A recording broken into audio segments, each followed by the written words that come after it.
as though he wants to keep Peden out there. Antonio Barrera is having a huge 12th round. He just might get a jam. But look at the right hands. That's what I like. Four right hands landed. Un hombre murió esa noche, y mientras su cuerpo yacía inconsciente en una camilla rumbo al quirófano, a solo unos metros de distancia, 17,000 personas gritaban de euforia, celebrando la victoria de un ídolo mexicano. Nadie lo sabía todavía. Nadie imaginaba que aquella velada del 17 de septiembre de 2005, bautizada como Parade of Champions, se convertiría en una de las noches más oscuras y perturbadoras en la historia moderna del boxeo. Pero eso no es todo, porque la pelea estelar de esa noche guardaba un secreto que pocos conocen. El hombre que retó al legendario Marco Antonio Barrera no era un extraño. Era alguien que había sudado junto a él, sangrado junto a él, que le había roto una costilla en el gimnasio y que conocía cada uno de sus secretos. Era su propio sparring.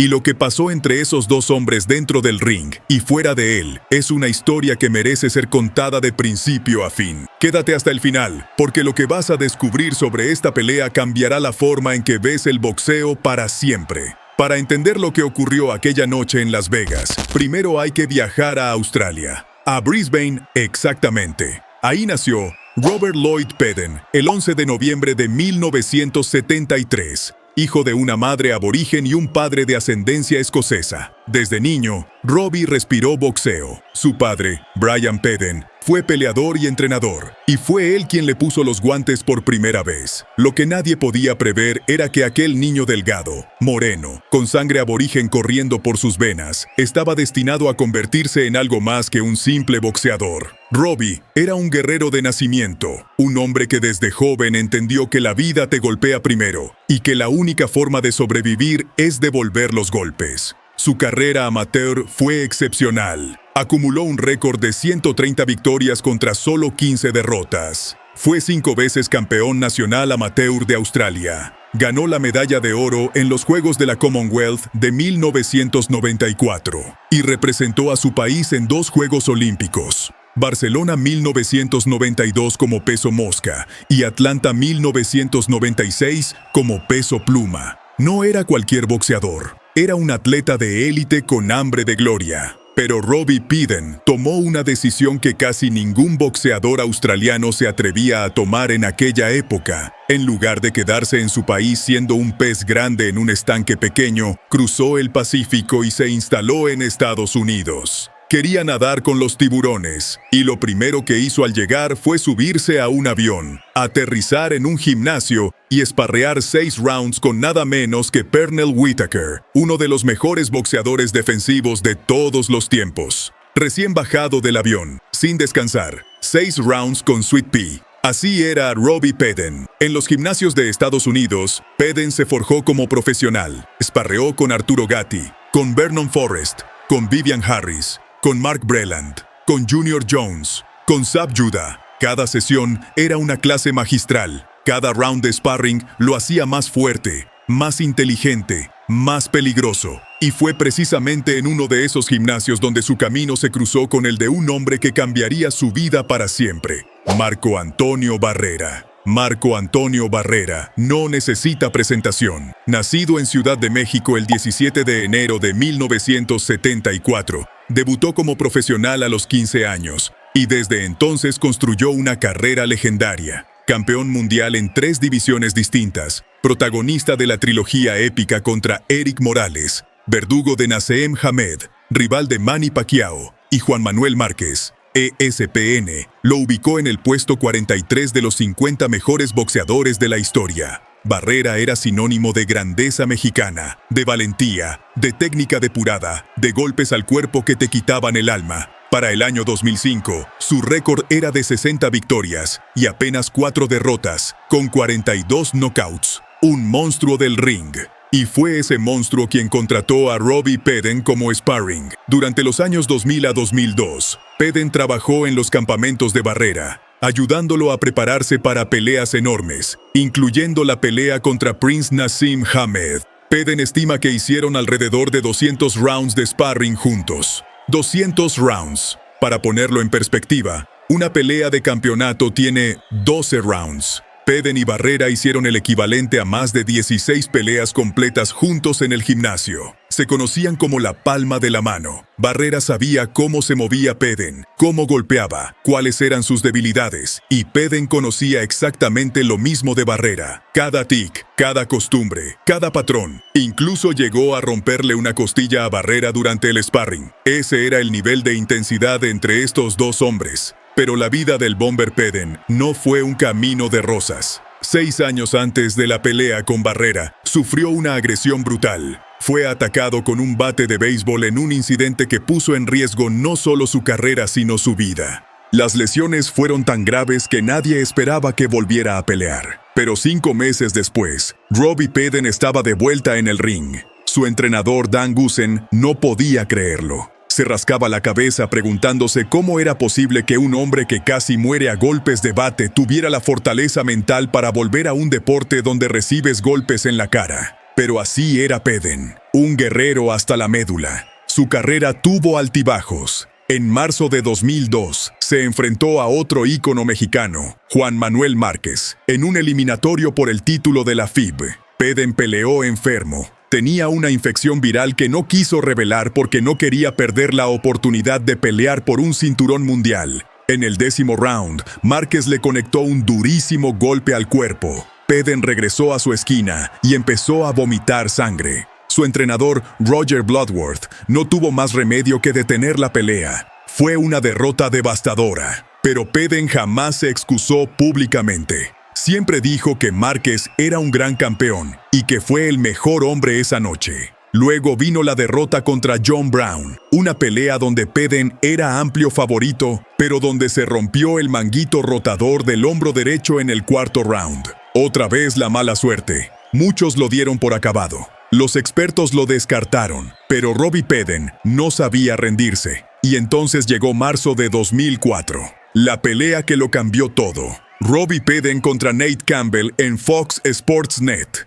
Una pelea que parecía perdida. Peden iba atrás en las tarjetas. Campbell lo estaba dominando. En el 5º round, Campbell conectó un brutal golpe al cuerpo seguido de un uppercut que sacudió a Peden hasta los huesos. Y entonces, en un acto de pura estupidez y arrogancia, Nate Campbell bajó las manos y sacó la barbilla, desafiando a Peden a que le pegara. Era una provocación. Una burla, un gesto de desprecio absoluto, y Peden no lo pensó 2 veces. Le lanzó un gancho de izquierda que conectó de lleno en la mandíbula de Campbell. El impacto fue brutal. Campbell cayó como un árbol talado y no se levantó. Conteo completo. Knockout fulminante. En un solo golpe, Robbie Peden había resucitado su carrera de las cenizas. La revancha llegó en febrero de 2005, esta vez en Melbourne, Australia, frente a su propia gente. El título vacante de la FIB estaba en juego porque Eric Morales, quien era el campeón unificado WBC y FIB del peso superpluma, había sido despojado del cinturón de la FIB por negarse a enfrentar a su retador obligatorio. Y ese retador era precisamente Robbie Peden. Morales no quiso pelear con él. Ese dato dice mucho sobre cuán peligroso era Peden. Un campeón de la talla de Eric Morales prefirió soltar un cinturón antes que subirse al ring con el australiano. La revancha con Campbell fue una guerra. Peden fue ampliamente superior esta vez. Cortó a Campbell sobre ambos ojos. La sangre le corría por el rostro al estadounidense, y el castigo fue tan severo que el referee detuvo la pelea en el 8º round. Robbie Bomber Peden era campeón mundial, el tercer aborigen australiano en lograr un título mundial de boxeo, después de Lionel Rose en 1968 y Anthony Mundine en 2003. Un momento histórico, un sueño hecho realidad, pero Peden no quería conformarse. En lugar de hacer una defensa cómoda contra un rival accesible, fue directo al hombre más peligroso de la división. Fue directo a Marco Antonio Barrera, su antiguo jefe, su antiguo compañero de gimnasio, el hombre al que le había roto una costilla esparreando. Peden quería unificar los títulos y demostrar que pertenecía a la élite del boxeo mundial. La pelea se programó para el 17 de septiembre de 2005 en el MGM Grand Garden Arena de Las Vegas. La cartelera fue promocionada por Golden Boy Promotions de Oscar de la Hoya bajo el nombre Parade of Champions. Era el fin de semana de la independencia de México, una fecha sagrada para el boxeo mexicano, cuando las arenas de Las Vegas se tiñen de verde, blanco y rojo, y los peleadores aztecas salen a defender el orgullo de su nación. Era la noche perfecta para que Barrera demostrara su grandeza ante su gente. El cartel era espectacular.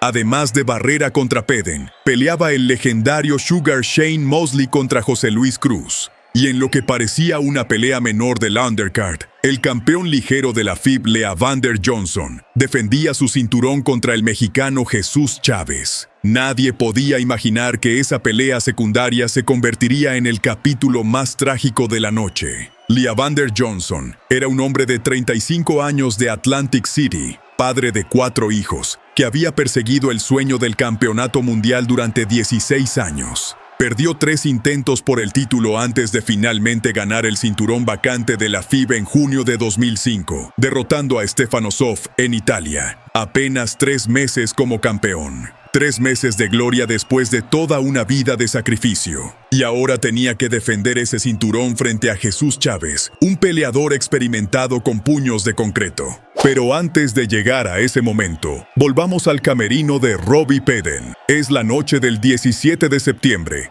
Las Vegas vibra con energía mexicana. El MGM Grand está repleto. Peden se prepara para la pelea más importante de su vida. Pero algo no está bien. En las semanas previas al combate, Peden había estado cuidando a un amigo cercano que atravesaba una crisis personal severa. Los problemas de ese amigo consumían su energía emocional y mental. Peden, un hombre de corazón enorme, no podía simplemente ignorar a alguien que necesitaba ayuda. Pero ese acto de generosidad le estaba costando su enfoque. Su concentración no era la misma. Su campamento no había sido perfecto. Años después, Peden lo admitiría abiertamente. No estaba al 100% mentalmente para esa pelea. No quiso usarlo como excusa, pero reconoció que las circunstancias no fueron ideales. Del otro lado, Marco Antonio Barrera estaba en modo de destrucción total. Venía de una racha impresionante. Había recuperado su nivel después de la dolorosa derrota contra Manny Pacquiao en 2003. Había ganado la trilogía contra Eric Morales en una pelea épica. Se había coronado campeón superpluma del CMB y ahora quería unificar. Barrera no estaba dispuesto a dejar que un antiguo sparring le quitara su gloria. Y conocía a Peden como pocos. Sabía exactamente cómo neutralizarlo. Pero Barrera le prometió algo a la prensa antes de la pelea. Le dijo a los periodistas que Peden iba a ver a un hombre diferente al que había esparreado años atrás, que había evolucionado, que ya no era el mismo peleador. Y esa promesa estaba a punto de cumplirse de la manera más demoledora posible. Llega el momento.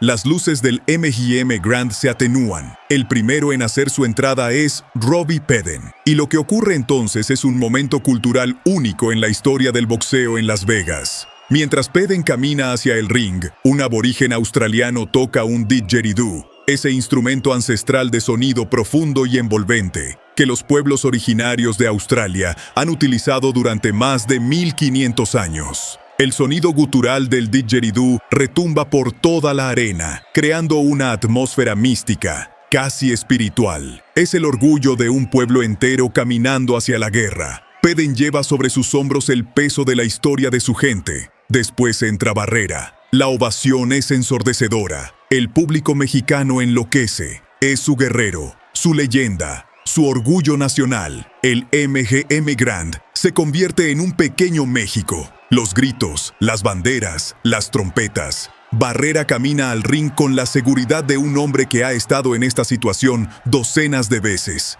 con la calma de un veterano que sabe exactamente lo que va a hacer. El referee reúne a ambos en el centro del ring. Se miran a los ojos. 2 hombres que se conocen íntimamente, que han sudado juntos, sangrado juntos, que han compartido la intimidad brutal del gimnasio. Pero esta noche no hay compañerismo. Esta noche es guerra. El referee da las instrucciones. Chocan los guantes. Suena la campana. Mientras tanto, en las entrañas del MGM Grand, en un ring montado antes de la pelea estelar, algo terrible acaba de ocurrir. Leavander Johnson, el campeón ligero de la FIB, ha sido detenido en el 11º round por el referee Tony Weeks, después de recibir una andanada brutal de golpes de Jesús Chávez. Chávez conectó más de 400 golpes durante la pelea, muchos de ellos impactos directos a la cabeza. Johnson apenas conectó 148.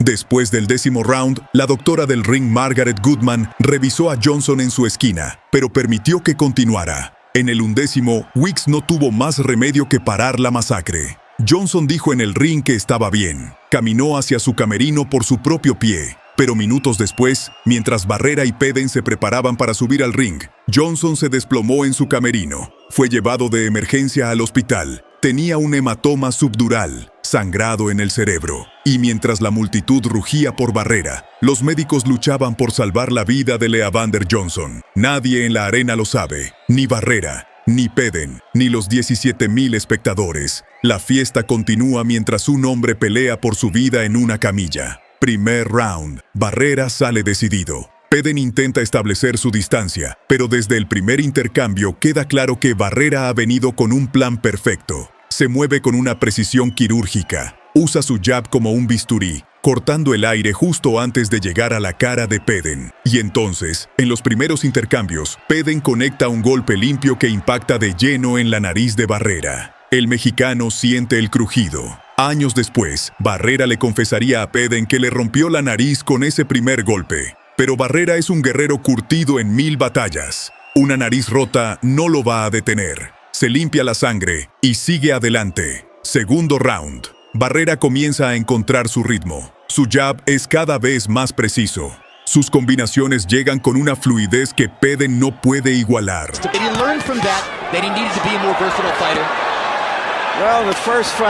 El mexicano se mueve como agua, entrando y saliendo del rango de acción con una elegancia que recuerda por qué lo consideran uno de los mejores libra por libra del mundo. Peden intenta responder, lanza golpes con todo su corazón, pero Barrera los ve venir. Lo conoce demasiado bien. Cada golpe que Peden lanza, Barrera ya lo ha visto cientos de veces en el gimnasio, y ahora lo esquiva con facilidad. Tercer round, cuarto round, quinto round. La pelea se convierte en una clase magistral de Barrera. El mexicano no pelea con la furia descontrolada de un toro bravo. Pelea con la precisión calculada de un cirujano. Cada golpe tiene un propósito. Cada movimiento está medido. Peden sigue intentando, sigue lanzando golpes, pero es como intentar atrapar humo con las manos. Barrera conecta y se mueve. Conecta y se mueve. Los golpes al cuerpo empiezan a hacer efecto. Los ganchos a la cabeza sacuden a Peden una y otra vez. Los números son escalofriantes. Round tras round, Barrera mantiene a Peden en conexiones de un solo dígito. Menos de 10 golpes conectados por round para el australiano. Es una dominación absoluta, pero sin la espectacularidad de un knockout. Es algo peor. Es una demostración de superioridad técnica tan abrumadora que Peden, un hombre que peleó con Márquez, que noqueó a Campbell, que esparreó con Whittaker, simplemente no puede encontrar la forma de competir. Sexto round. Séptimo round. La arena está completamente entregada a Barrera. Los cantos mexicanos retumban por todo el MGM Grand. Peden muestra corazón, muestra valentía, pero la diferencia de nivel es evidente. Barrera le conecta golpes desde todos los ángulos.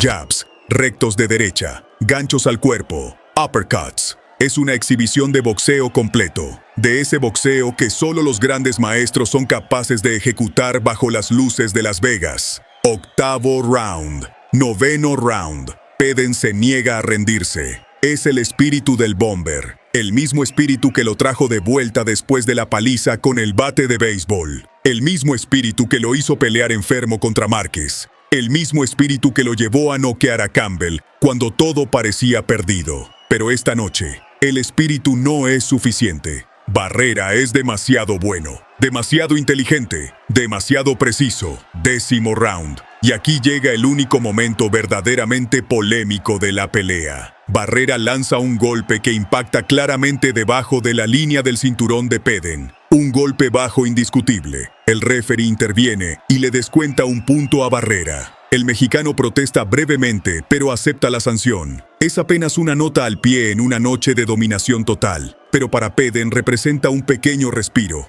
Una pausa en el castigo constante que está recibiendo. Un décimo round. Barrera sigue presionando, sigue conectando. Sigue demostrando por qué tiene 60 victorias en su récord.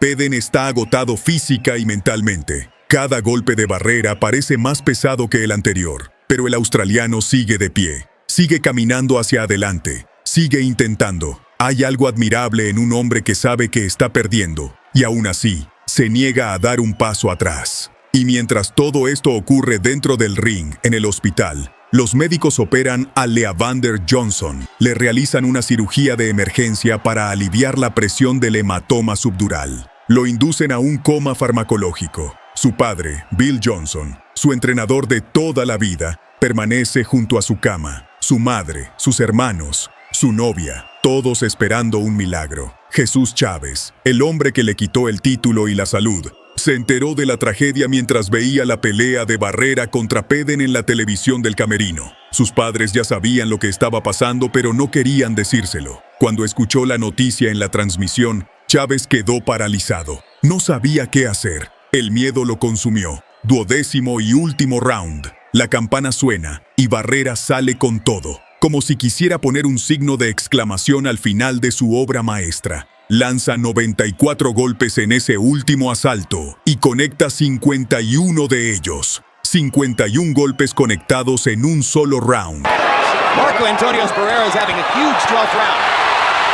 He just might get a chance to KO. Para dimensionar esa cifra brutal, Peden conectó un total de 87 golpes en toda la pelea, en 12 rounds completos. Barrera conectó en el último round más de la mitad de lo que Peden conectó en toda la noche. Los números finales son una sentencia. 300 golpes conectados por Barrera contra 87 de Peden. Barrera conectó el 44% de todo lo que lanzó. Peden quedó limitado a un promedio de 42 golpes lanzados por round, conectando apenas una fracción mínima. Fue una dominación estadística comparable a las exhibiciones de Floyd Mayweather en su mejor momento. Suena la campana final. No hay suspenso en las tarjetas. Los 3 jueces dan una victoria unánime a favor de Marco Antonio Barrera. No hubo caídas. No hubo un momento en que Peden estuviera al borde del knockout. Pero tampoco hubo un solo momento en que Peden estuviera ganando. Fue un control absoluto, metódico, casi quirúrgico. Barrera había unificado los títulos Superpluma del CMB y la FIB.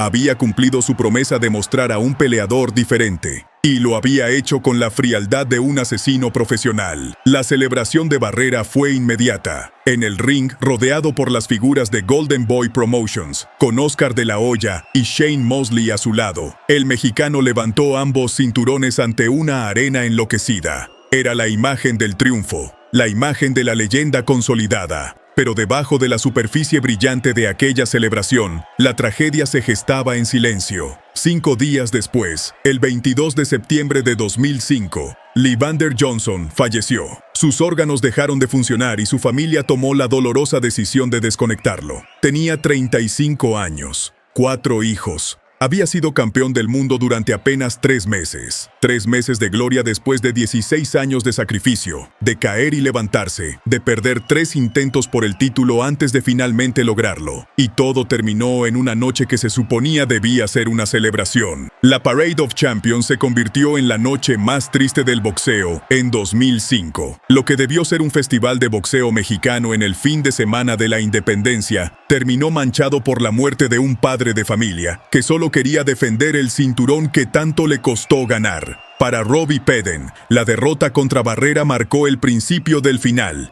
Perdió su título apenas 7 meses después de haberlo ganado. Nunca volvió a pelear por un campeonato mundial. Años después, fue inducido al Salón de la Fama del Boxeo Australiano en 2012, un reconocimiento merecido a una carrera valiente. Hoy, el Bomber Peden dirige el gimnasio Fitzroy Stars en Melbourne, ubicado dentro de un centro comunitario aborigen, donde entrena a jóvenes y les enseña que el boxeo puede ser un camino hacia una vida mejor. Marco Antonio Barrera siguió escribiendo su leyenda, defendió el título, enfrentó a Rocky Juárez, perdió contra Juan Manuel Márquez, peleó de nuevo con Pacquiao, pero aquella noche del 17 de septiembre de 2005, en el MGM Grand de Las Vegas, demostró por qué será recordado como uno de los más grandes de todos los tiempos. Un hombre capaz de tomar a su propio sparring, a alguien que lo conocía mejor que nadie, y dominarlo completamente durante 36 minutos de boxeo perfecto, con la nariz rota desde el primer round. Esa es la historia de Barrera contra Peden, una historia de valentía, de lealtad traicionada por la ambición, de un aborigen australiano que se atrevió a soñar en grande, de un ídolo mexicano que no tuvo piedad y de un hombre que murió mientras todos celebraban. El boxeo, en su forma más cruda y más hermosa. El boxeo, en su forma más cruel.